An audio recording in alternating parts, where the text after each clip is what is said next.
जय श्री कृष्णा। राधे राधे। कृष्ण जन्माष्टमी व्रत कथा। स्कंद पुराण के मतानुसार जो भी व्यक्ति जानकर भी कृष्ण जन्माष्टमी व्रत को नहीं करता वह मनुष्य जंगल में सर्प और व्याघ्र होता है। महापुराण का कथन है कि कलयुग में भाद्रपद मास के कृष्ण पक्ष की अष्टमी में 28वें युग में देवकी के पुत्र श्री कृष्ण उत्पन्न हुए थे।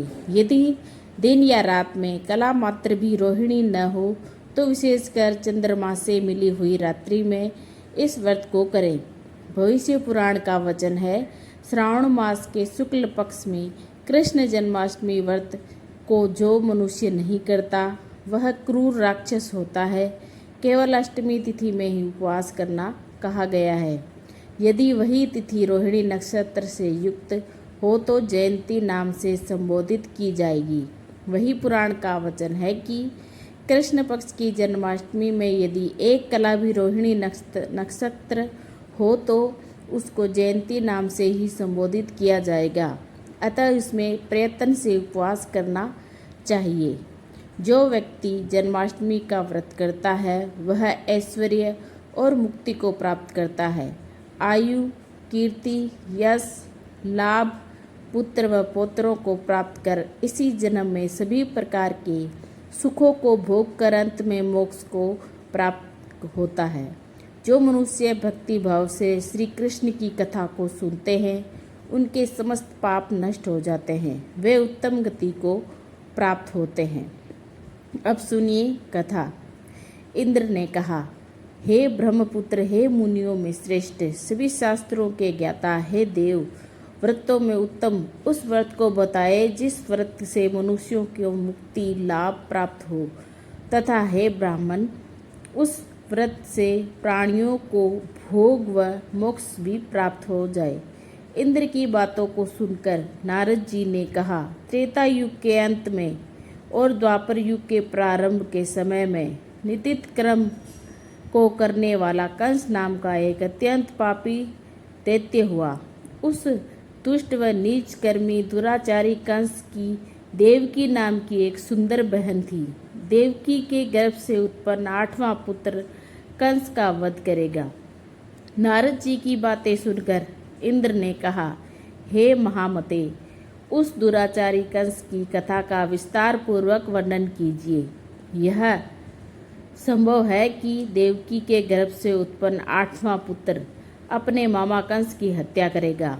इंद्र की संदेह भरी बातों को सुनकर नारद जी ने कहा, हे आदिति पुत्र इंद्र, एक समय की बात है, उस दुष्ट कंस ने एक ज्योतिषी से पूछा कि ब्राह्मणों में श्रेष्ठ ज्योति में मेरी मृत्यु किस प्रकार और किसके द्वारा होगी। ज्योतिषी बोले, हे दानवों में श्रेष्ठ कंस, वासुदेव की पत्नी देवकी जो 8वां पुत्र है उसी से तुम्हारा वध होगा।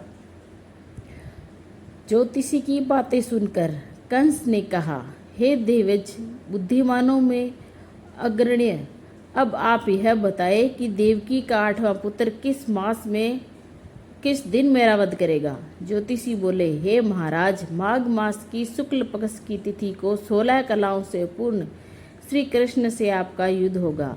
उसी युद्ध में वे आपका वध करेंगे। इसलिए हे महाराज, आप अपनी रक्षा यत्न पूर्वक करें।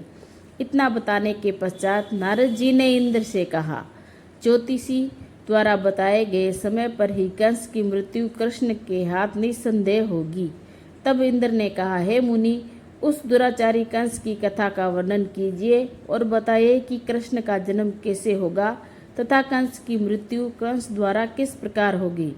इंद्र की बातों को सुनकर नारद जी ने पुनः कहना प्रारंभ किया। उस दुराचारी कंस ने अपने एक द्वारपाल से कहा, मेरी इस प्राणों से प्रिय बहन की पूर्ण सुरक्षा करना। द्वारपाल ने कहा, ऐसा ही होगा।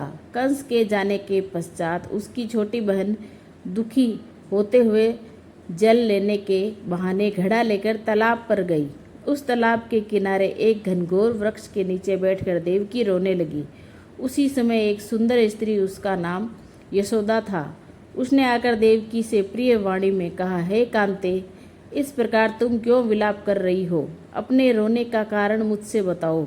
तब दुखी देवकी ने यशोदा से कहा, हे बहन, नीच कर्मों से आसक्त दुराचारी मेरा ज्येष्ठ भ्राता कंस है। उस दुष्ट भ्राता ने मेरे कई पुत्रों का वध कर दिया। इस समय मेरे गर्भ में 8वां पुत्र है, वह उसका भी वध कर डालेगा।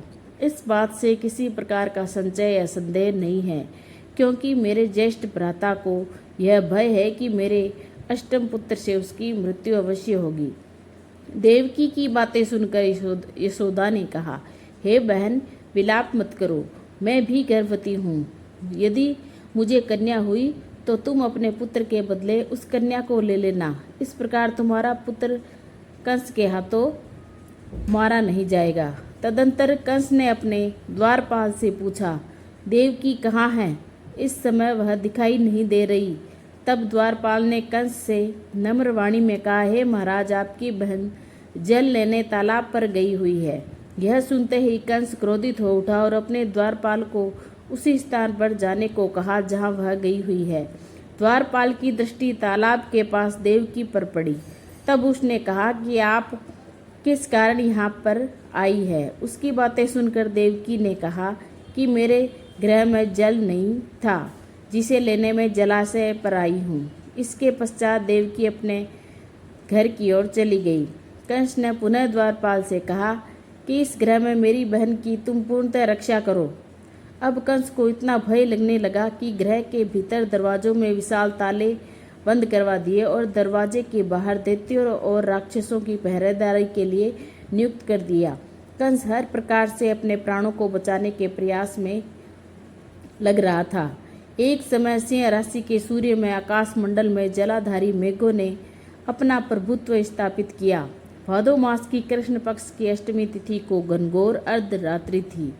उस समय चंद्रमा भी वृष राशि में था। रोहिणी नक्षत्र बुधवार के दिन सौभाग्य योग से संयुक्त चंद्रमा के आधी रात में उदय होने पर आधी रात के उत्तर एक घड़ी तब हो जाए तो श्रुति स्मृति पूर्णोक्त फल निसंदेह प्राप्त होता है। इस प्रकार बताते हुए नारद जी ने इंद्र से कहा, ऐसे विजय नामक शुभ मुहूर्त में श्री कृष्ण का जन्म हुआ और श्री कृष्ण के प्रभाव से ही उसी क्षण बंदी गृह से दरवाजे स्वयं खुल गए। द्वार पर पहरा देने वाले पहरेदार राक्षस सभी मूर्छित हो गए। देवकी ने उसी क्षण अपने पति वासुदेव से कहा, हे स्वामी, आप निंद्रा का त्याग करें और मेरे इस अष्टम पुत्र को गोकुल में ले जाएं, जहां इस पुत्र को नंद कोप की धर्मपत्नी यशोदा को दे दें। उस समय यमुना जी पूर्ण रूप से बाढ़ग्रस्त थी, किंतु जब वासुदेव जी बालक कृष्ण को सूप में लेकर यमुना जी पार करने के लिए उतरे, उसी क्षण बालकों के चरणों को स्पर्श होते हुए यमुना जी अपनी पूर्व स्थिति में आ गई। इसी प्रकार वासुदेव जी गोकुल पहुँचे और नंद के गृह में प्रवेश कर उन्होंने अपना पुत्र तत्काल उन्हें दे दिया और उसके बदले में उनकी कन्या ले ली।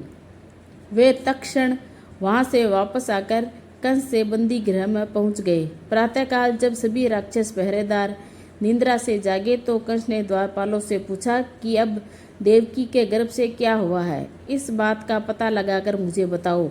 द्वारपालों ने महाराज की आज्ञा को मानते हुए कारागृह में जाकर देखा तो वहां देवकी की गोद में एक कन्या थी, जिसे देखकर द्वारपालों ने कंस को सूचित किया, किंतु कंस को तो उस कन्या से भय होने लगा।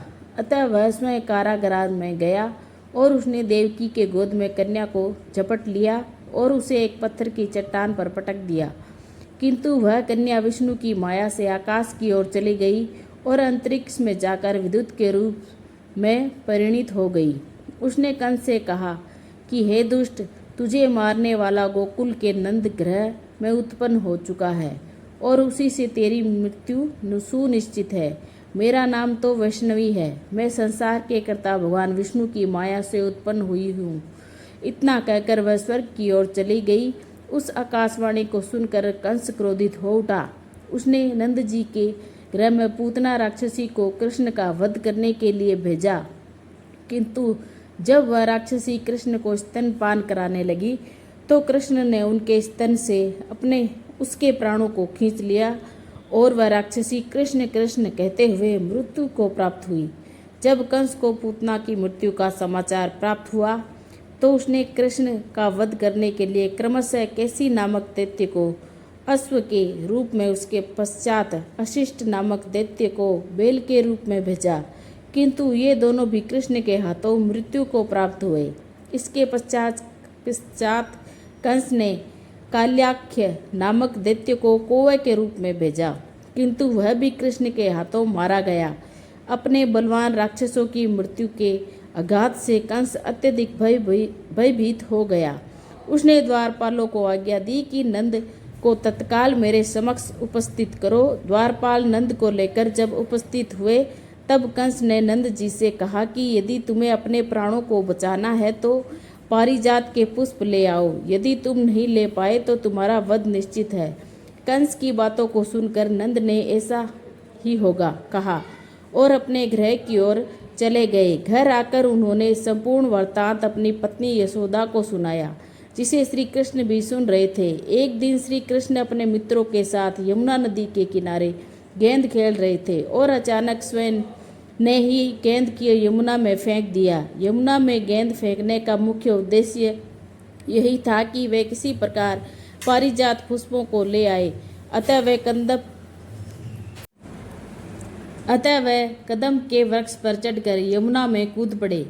कृष्ण के यमुना में कूदने का समाचार श्रीधर नामक गोपाल ने यशोदा को सुनाया। यह सुनकर यशोदा भागती हुई यमुना नदी के किनारे आ पहुंची और उसने यमुना नदी की प्रार्थना करते हुए कहा कि हे यमुना, यदि मैं बालक को देखूंगी तो भाद्रपद मास की रोहिणी युक्त अष्टमी का व्रत अवश्य करूंगी, क्योंकि दया, दान, सज्जन प्राणी, ब्राह्मण कुल में जन्म, रोहिणी युक्त अष्टमी, गंगा जल एकादशी, गया श्राद्ध और रोहिणी व्रत से ये सभी दुर्लभ है। हजारों अश्वमेघ यज्ञ, शस्त्रों, राजसूय यज्ञ, दान, तीर्थ और धर्म व्रत करने से जो फल प्राप्त होता है वह सब कृष्ण जन्माष्टमी के व्रत करने से प्राप्त हो जाता है। यह बात नारद ऋषि ने इंद्र से कही। इंद्र ने कहा कि हे मुनियों में श्रेष्ठ नारद, यमुना नदी में कूदने के बाद उस बाल रूपी कृष्ण ने पाताल में जाकर क्या किया, यह संपूर्ण वृत्तांत भी बताए। नारद जी ने कहा, हे इंद्र, पाताल में उस बालक को नागराज की पत्नी ने कहा कि तुम यहाँ क्या कर रहे हो, कहाँ से आए हो और कहाँ आने का प्रयोजन है। नाग पत्नी बोली, हे कृष्ण, क्या तूने धूर्त कीड़ा की है जिसमें अपना समस्त धन हार गया है? यदि यह बात ठीक है तो कंकड़, मुकुट और मणियों का हार लेकर अपने गृह में चले जाओ, क्योंकि इस समय मेरे स्वामी शयन कर रहे हैं। यदि वे उठ गए तो वे तुम्हारा भक्षण कर जाएंगे। नाग पत्नी की बातें सुनकर कृष्ण ने कहा, हे कांते, मैं किस प्रयोजन से यहाँ आया हूँ यह वृत्तांत मैं तुम्हें बताता हूँ। समझ लो, मैं कालिया नाग के मस्तक को कंस के साथ ध्रुत में हार चुका हूँ और वहीं लेने में यहाँ आया हूँ। बालक कृष्ण की इस बात को सुनकर नाग पत्नी अत्यधिक क्रोधित हो उठी और अपने सोए हुए पति को उठाते हुए कहा, हे स्वामी, आपके घर पर शत्रु आया है, अतः आप इसका हनन कीजिए। अपनी स्वामिनी की बातों को सुनकर कालिया नाग निद्रा अवस्था से जाग पड़ा और बालक कृष्ण से युद्ध करने लगा। इस युद्ध में कृष्ण को मूर्छा आ गई। उसी मूर्छा को दूर करने के लिए उन्होंने गरुड़ का स्मरण किया। स्मरण होते ही गरुड़ वहां आ गए। श्री कृष्ण अब गरुड़ पर चढ़कर कालिया नाग से युद्ध करने लगे और उन्होंने कालिया नाग को युद्ध में पराजित कर दिया।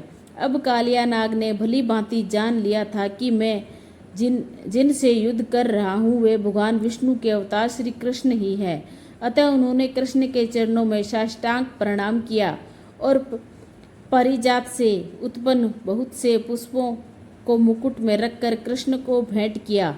जब कृष्ण चलने को हुए तब कालिया नाग की पत्नी ने कहा, हे स्वामी, मैं कृष्ण को नहीं जान पाई। हे जनार्दन, मंत्र रहित, क्रिया सहित, भक्ति भाव रहित मेरी रक्षा कीजिए। हे प्रभु, मेरे स्वामी मुझे वापस दे दे।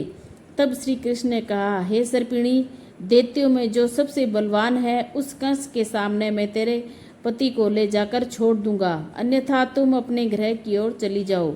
अब श्री कृष्ण कालिया नाग के फन पर नृत्य करते हुए यमुना के ऊपर आ गए। तदंतर कालिया की फुंकार से तीनों लोग कंपायमान हो गए। अब कृष्ण कंस की मथुरा नगरी को चल दिए। वहां कमल पुष्पों को देखकर यमुना के मध्य जलाशय में वह कालिया सर्प भी चला गया।